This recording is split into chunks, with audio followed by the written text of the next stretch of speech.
Hello, everyone, and welcome to the Awaken Together podcast. I'm Jen. And I'm Kat. And today we are going to talk about sex. Let's talk about sex, baby. That's all I got. Yes. We are going to talk about the lines between sex and sensuality, and we're going to go into shame and just kind of all of the things that both our personal journeys have kind of involved. And then, we're going to dabble down a couple of rabbit holes. We realize that this topic is pretty vast and there is a lot to say on it. Yeah, wind us up, watch us go. We could talk about this topic for days because, like Jen said, we are very much on our own journeys with this topic right now, too. So it's fresh. Absolutely. But before we delve into everything, we wanted to share with our beautiful listeners that we officially have our next retreat up and posted, and we still have slots left for it. It's going to be October 5th through the 9th in New Orleans, and we are so excited. We're bringing that witchy kind of theme and magic back into the retreat.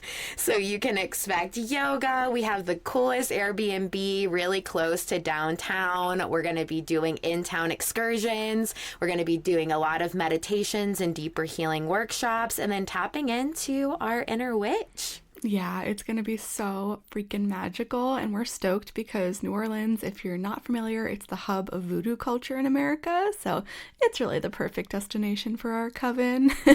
Lots of haunted things, amazing shops for us to check out, tours that we're going to do, and we have such a stacked lineup for you to really develop personally and spiritually and connect with other like-minded individuals. So lots of exercises for really fine-tuning your intuition, connecting yourself deeper there. Always yoga, like Jen said. Tons of workshops on like developing your sixth senses, your psychic abilities, cosmic lunch, mystery dinners. Like we really put so much heart into this. It's gonna be amazing. Yes, so you can check that out on Kat's website, and we also have it in both of our bios on Instagram. My Instagram is Senseful Wellness, and Kat, you can share your handle. It's my name, so Katarina_Erickson, and the website is Catalyst with a K, catalystliving.com/offerings, and you can check us out there. Let us know what questions you have. Yes. All right, Kat. Switching back gears. Are we ready? It's time. Let's do it. Let's dive in. Okay. So we thought for like the first thing that, these topics, this is something that once again, I feel like it can feel confusing why it's plugged into like the awakening and spirituality concepts, but it is so linked in so many ways. And so I think that's kind of the first thing I wanted to kind of say and go over is that, we have so much in society that has created a lot of issues around these topics, a lot of shame in our own personal bodies, a lot of shame in sharing like what our differences are amongst each other, but how similar we actually all are on that spectrum.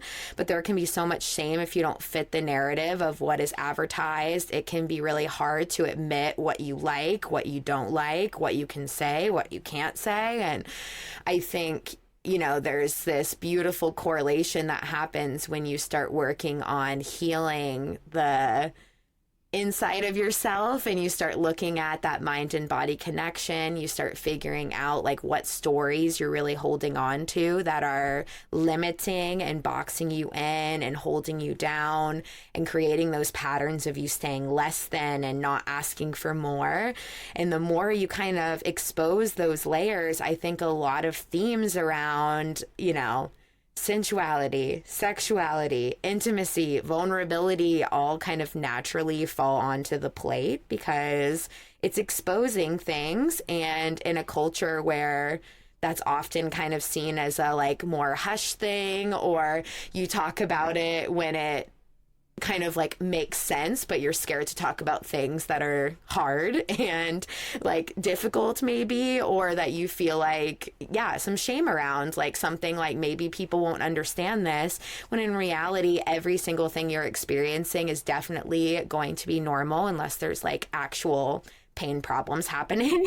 But it's also, we have so much different resources now for help and to figure out why things are happening. And the sex research at this point is like so much more extensive than it used to be. Like women were truly seen as just something that's supposed to pump out babies, and that we are not used for any sort of pleasure in any way, shape, or form. And so we are still dealing with generations of stigma on these subjects. And so I'm so happy to talk about it. Yeah, seriously. Well said. And like anything else in our lives, we are conditioned. We grow up as little girls, little boys, little humans, just as sponges. And we're learning how to be in this world by those around us, especially our teachers, our guardians, our mentors. And when they have an unhealed relationship with sexuality and themselves, then we just internalize that and take it in, and it becomes ours. So it's not your fault. I think, like you said, Jen, like there's so much more research that's been done now. There's incredible books out there, so many resources. And with everything that we encounter in our lives, with trauma, with traumatic events, with different looks, different comments made from people, we're going to internalize that and take it one way. So it's really worth taking a second look at and treating those thoughts and those ideas that we've taken as true, and questioning them and deciding, is this thing that I've taken as true actually serving me in this moment? And having those open and honest conversations in safe spaces with friends, with therapists, with trusted people. And just talking it out, because that's the biggest thing that I've realized now in all the work that I've done in this category, even as of lately this year, is that all these things that I've thought were wrong or shameful, everybody thinks and feels, and it's actually freaking cool and great and just normal, valid. Yeah. Let's we'll take a turn kind of sharing some of our journey around this, and I can start us off. But for me, I thought this was something like, once I got into the years where I was experimenting, I thought I was just kind of like supposed to know everything, like this should be something you just know, like, have it all down, like so scared to like make mistakes or ask questions, just like blindly feeling like I was supposed to like inherently understand this stuff, and that it's not going to be this lifelong learning experience. And that is because I didn't hear people talking about it. It took a long time.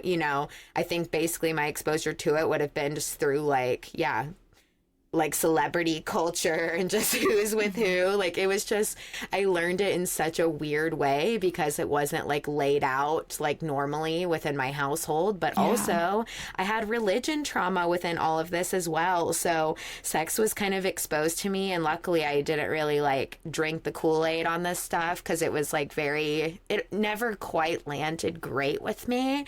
But I know within my church they had to start doing these like sex seminars starting at like really young, like probably 10. And it was just kind of like, just wait till you meet your husband and you experience what wedding night is gonna be. And I'm just like, this seems so wild to me, like that we're really just waiting for that day. And like there was so much talk about committing yourself to purity until that moment, and how so like much pressure on wedding night. Oh my God. Yeah. Talk about your nervous system getting fucked up and you not being able to do anything because your body is like literally so stressed out. You can't even get turned on. Right? But like, God. And then also like, that just seems so scary to me that like, that was going to be it. And then I don't know. I remember that just feeling like major anxiety when I thought through it.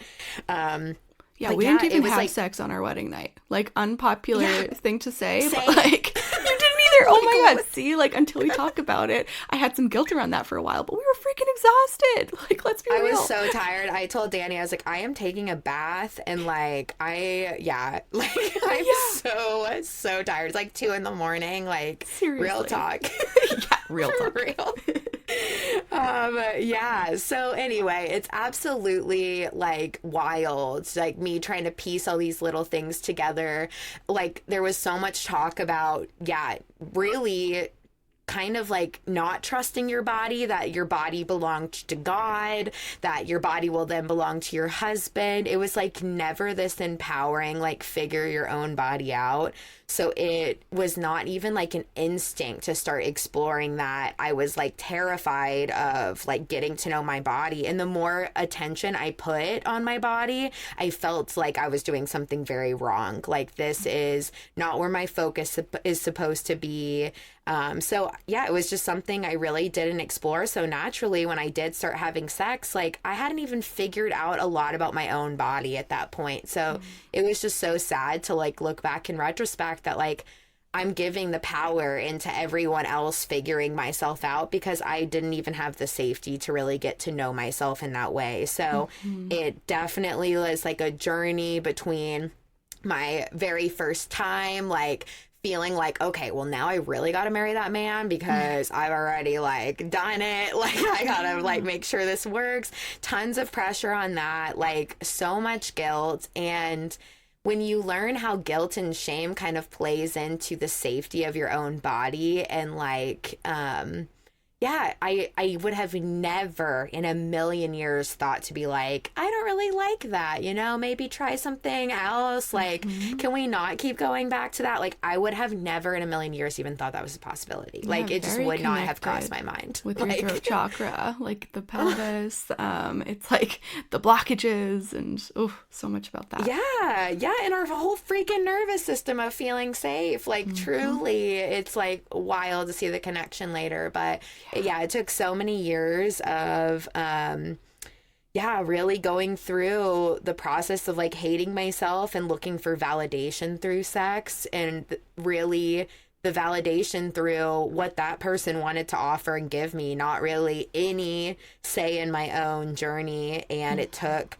kind of being in safe spaces with people in that way, but also really going on that self-love and healing journey and realizing how much I was believing these stories against myself and my body to start breaking that up. And I will say too that I really believe that being in different yoga retreats and workshops and spaces around the world and being in intimacy with people, like staring into each other's eyes and hugging strangers, and also working in healthcare and just seeing how many different types of bodies there are, how many people's stories have been vastly different, realizing that there were layers of not even being able to connect with people in a like raw, exposed way that were very much playing into everything else. And once I started healing that, I also started noticing, okay, this has a direct correlation. And now I feel a lot more empowered and a lot more in charge of my body and where I'm taking it and what I'm craving and what I'm wanting. And knowing that that is also a lifelong journey. You don't just get the formula and have the formula then work forever. It's a constant readjusting. It's a constant shifting. It's a constant communicating because your body ebbs and flows with life and nature and all the things. Yeah, it truly does. We are cyclical beings in so many ways. And I think there's so much power in our stories and where we take the rest of it from there. I love hearing your story and just like how it's developed with your religious trauma and how all of that undoing has led you here. And I think it's amazing. Thank you, Kat. Let's hear some of yours. Yeah. So mine is actually quite different. A couple different factors. The religious stuff, it was less of a thing for me, in my conditioning at least, but I'd say I still obviously took in the notes from family and friends and society. But really, I'd say when I was thinking about this, I went all the way back to, the first time I had sex. I was 16. And even just thinking about that saying of like, I lost my virginity, like that phrase is rooted in patriarchy. Like that's a fucked up saying. Like you lost something when you actually just had this like transformative moment of gaining an experience. You didn't lose anything. And I think just that stigma around saying you lost your virginity, we need to do away with that. There's so much shame to it, and you're set up for disappointment, I think. You're like, oh, it's sad, there's a sadness there. So let's just say had sex for the first time. Like there's got to be other better sayings out there. Absolutely. Let's change that. Let's change it's official. Sorry, everyone. Losing your virginity is out. Yeah, let us know like your ideas for better sayings. For real. But yeah, I was 16. It wasn't a great experience, but it wasn't awful. It was with like the shitty boyfriend I had at the time. He ended up giving me a diamond necklace after it, which just felt so transactional and archaic and weird, but also like as my 16-year-old self really special and cool and like, I don't know. What a prize. Was totally like a prize. I don't know. Like, here's a sheep now. So bizarre. But yeah, funny. I ended up, funny story, like right before we broke up, I ended up losing that diamond necklace and he was pissed. But it was like really poetic, in this way. Yeah, it was time to let go. Time to let go. Yeah, exactly. So that was my first. And yeah, I mean, I got on birth control right after my mom found out that I had lost my virginity, that I'd had sex for the first time, and she was all freaked out, so she just put me right on the pill without, doing research or anything on it, because it was just kind of like, well, I'm not becoming an early grandma, you're getting on this thing. And I was like, great, I don't want a kid, let's do it. So got on that, and then I was on it, pretty consistently for like 15 years. I took 1 year of a break where I didn't get my period for 9 months, and then that was kind of it. I eventually got back on it because that's when I met Kyle, and the rest was history. But as you all know, I've mentioned this in other episodes, and I'm still going to do an episode soon to talk really in detail about this journey, because it has been life-changing for me. And it's not to like say everybody should just get off the pill. Like, I definitely believe in it, but I think that there's better options than hormonal birth control. So that's for another time. Getting off the pill has been a freaking journey for me. It's been just about a year. It's been 11 months at this point, and I feel like a different freaking person in many ways. So it's been a real learning for me how much the pill completely masked and blanketed my sexual desire. I felt like I was basically asexual for 10 years, and it caused a lot of issues in our relationship. I just got so disconnected from this part of me. And even as I'm talking, I'm kind of like holding myself, because I feel like it's really sad for me to think about how much I was muted and dulled, and just felt like in my relationship that I was just wrong. And then I read the book Come As You Are, which totally recommend that. If you haven't read it, it's a great one. It teaches you about all the different types of sexual desire. It really taught me a lot about reactive versus spontaneous desire. And really during that whole 10-year period, I just like came to learn about myself as more of a reactive person. But I'd say since like January, when the hormones have really been settling in my body, after like 6 months there, I've been learning that like, no, I do have this spontaneous desire, and it is very much linked with where I am in my cycle. And it just makes so much sense now that like my hormones are able to do their own thing, that I'm actually feeling these things again. And so I've been on this whole sexual awakening journey for the past couple months, and it's been really freaking cool, and it's been doing a lot for our marriage, and I'm just learning so much. So it's been very closely tied with my latest spiritual awakening too. So, Thanks for sharing all that, Kat. And yeah. it's also so important to expose and share that this is something that you have to actively keep working on, and that it does surface up. You don't have to have it down and then feel shame when all of a sudden the narrative changes or shifts or goes different, you know? Shame is really the root of a lot of things locking up, and it's just important sometimes to even get that energy out, like be able to have a safe space to share and explore and say, like, I think some things are shifting, so that might cause some things to look different. Making safe spaces to talk about that. So I Mm-hmm. think within society, like, let's kind of zoom out and go into that a little bit. That, like, first of all, it's really tough to not feel shame about your body when a big chunk of our example of sex is coming from porn and high editing, and you don't see a variety of vulva, you don't see a variety Mm-hmm. of body types, and it can feel so shameful to think your body is just looking completely different than what someone would desire, when we are like really not seeing an example of how many varieties and types and shapes and colors and all of the different things. Like, that's the most beautiful freaking thing, that we all are like this like work of art, and it's so unique. And I love that at one point on this planet it was kind of viewed that way, and then freaking patriarchal bullshit has created this, like, yeah, just some really, really shameful stigma if you don't fit this one fucking type.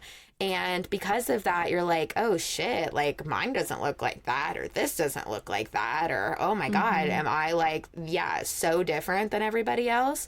And that automatically creates this disconnect with your body. So, a huge part of healing from that one layer of societal stuff is like learning to look at your body, like doing mirror work, practicing, like, okay, this is what this looks like. I love you. You are normal. There are literally so many freaking looks and types, and it's important to empower and know that, instead of adding to the stigma that yours is very different and everyone else, there's all these other people that have it right and I have it Mm-hmm. wrong, you know? Yeah, totally. I mean, we take in what's right and what's wrong from what we see and what's normalized. And so it makes sense. And like talking about porn, and it is made for men, like the vast majority of porn. And Mm-hmm. like, hello, patriarchy, another example. Mm-hmm. And something I've been learning in this incredible audiobook that I'm listening to right now. I know you have it too, Jen. It's called Tell Mm-hmm. Me What You Want. What you really, really want. No, but it's called Tell Me What You Want by Justin Lehmiller, who he has his PhD. It's incredible. It's all about the science of sexual desire and how it can help you improve your sex life. And I've learned from that how like so many fun facts. I'm like constantly busting them out to Kyle, who is now going to start listening to the book too. Mm. But one thing that I learned is how for women, it's more important, like the environment that like the porn is in, or like that the sexual like moment is in, than it is about the actual person, what they look like. And with Mm. men, it's more about the actual person and their fantasies, like what that person looks like. And I thought that was so insane, but like it makes sense, because with women, we need to know that like the environment, the setting, it's safe, it's appealing, it's a place that we're actually going to be turned on. Whereas the man, it's like, okay, here's the partner. It's all about the Mm-hmm. partner, and it goes back to like biological reasons for that. And like porn is one great example where you can kind of see that proven. Yeah, and a lot of the people within that are even experiencing such shame cycles that you see all this body augmentation and Mm-hmm. surgeries, and this is not like a natural depiction of whose body is right and whose body is wrong. And I think that part can get really confusing for both sets of viewers. And yeah, as you said, it's not necessarily always divided by gender, but it's been proven that women have a more sensitive like braking system of lack of safety. So Mm-hmm. when things are when the context is more stressful or there's more stresses to be perceived, your body can't relax and get into that other state. Like we have a system that turns on, but we also have an ability to turn off, and it takes like this sweet balance. That's what the Come As You Are book is like really hones in on. Yeah, those accelerators and brakes.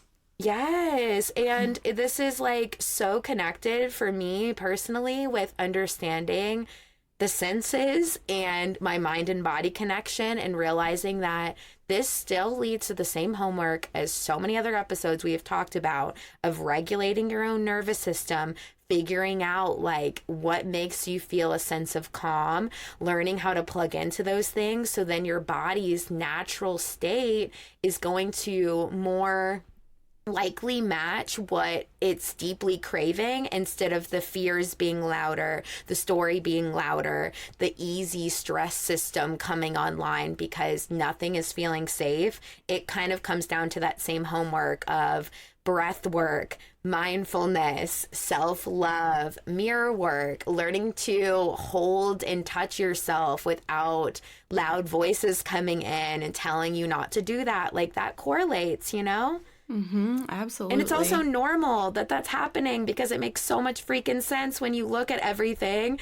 And then let's talk too, Kat, like I think another like final thing to touch on is the fact that like when it comes down to like orgasming, there is going to be so many shifts and changes within that too, because they've been able to show that just regular intercourse for a lot of people is not just going to be it. Like maybe it'll work for you, maybe it doesn't. Both are normal. And there's a lot of different factors that you might have to delve into. It might not look the same forever. There might be new elements that have to be added in. There might be more practice in being vulnerable, because maybe life has gotten so busy, it's hard to figure out like and put space and time into that. But I remember like a huge aha moment, which I think I've shared on the podcast before, that like even when I was by myself, I realized like moving my body really sensually, like moving my hips, like slowly, like kind of touching myself. I couldn't even make myself do it behind closed doors when literally there was no consequences and nobody watching. And I had like this moment of like, wow, if I can't even do that by myself without like blushing, feeling weird, being like, this is stupid, and just wanting to shut down, how much of that is correlating to my ability to connect on deeper levels. So I started practicing and working on that. And of course, the shame and like disconnect from my own body was correlating into everything. So as I worked on that, I really started being able to see like just so much power ripple into so many areas of my life. Yeah, that's huge. That's huge, right? If you can't be comfortable in your own body by yourself, how are you going to expect your body to perform and be able to do that with another partner? Like that's just asking so much of yourself. So the work starts within. Oh, yes. Oh my gosh. And something else that I've learned from this book that I've been reading is how like sexuality is a spectrum. And when you start to uncover these layers of yourself, you might like as you're digging, come across things that are new and maybe extra shameful, like being attracted to people of the same sex. And like, it's a whole thing. And I think it's the next episode, Jen, that you and Phoenix are going to be talking more about this. But like something that I learned from this book is how women actually have more sexual flexibility than men biologically. And so like, that was massive for me to learn too, of like, okay, going back to all the way when we were like living in tribes and had to think about like raising a child. If a man left, we needed community. We need to rally around this child and find love in other ways. Like it's really primal stuff. And it's just fascinating to hear how life and how our desire has developed through the ages. And let's just all practice giving ourselves a hell of a lot more grace and compassion and stop feeling like we're wrong for anything that we're feeling in this topic and in all the other ones. Hell yes. So some work on this if you're looking for homework, if you feel like a lot of this kind of like plugs in. Yeah, as I've said like twice now, mirror work I think is this really beautiful way to start experiencing the emotions behind things, like paying attention to what it feels like to look at one area of your body, like fully spreading your legs and being in front of the mirror and seeing what feelings that brings up, whatever is surfacing up, like giving time for exposure to that and practice. It doesn't have to be like, ooh, this is sexy and great on like rep number one, but it's about feeling and experiencing the stuff so you can slowly either work through that. Maybe it gets easy really quick. Maybe it's more of a journey, and that's okay. And practicing like actually touching and connecting to your own body, because knowing that that actually ripples into a lot is super important. I also think when you plug into more intimate spaces, such as retreats and yoga classes and places where you're dropping into more conscious connection, you also will see this beautiful correlation then of realizing what's getting in the way from you not only connecting to yourself, but openly being able to be in vulnerable, exposing places with others. And until that's practiced, there can be even more stigma of like, oh God, this is weird. This is uncomfortable. Like, I don't know. I'm just not into that. I like it more private. Like, the privacy kind of roof, I feel like is so still coming from so much stigma, because the more we feel like something has to be hidden, we already know that that doesn't correlate well to everything else. So I think these conversations are just super important too. So finding your people that you can delve into that with, or even going to therapy to kind of keep exposing different layers of this stuff, is all very valuable work. And read the books. They have been so helpful for me. Come as you are. Tell me what you want. I originally found that guy, Justin Lay Miller, on Liz Moody's podcast, her recent one about sex and desire too. So there's so many amazing resources out there. Highly recommend, if this is an area of your life that you're feeling a little like unacquainted with yourself on, or just lacking, like do the work. It's worth it. Yeah, Kat, and I'll add too, like on Netflix, The Principles of Pleasure is like an amazing documentary, and Goop has a series called Sex and Love. It's on Netflix too, and there was so much good conversation within that little Goop series as well that I thought really touched on a lot of this stuff too. So do your research, have fun. Even if shame cycle comes up on research, like keep working through that, because it all really matters. 100%. Well, thank you, Jen. Thank you, everybody, for listening. We love you all so much, and we are excited to hear what you think about this episode. Please message us on Instagram at Awaken Together Podcast. We love hearing your thoughts, and we'll see you all next time.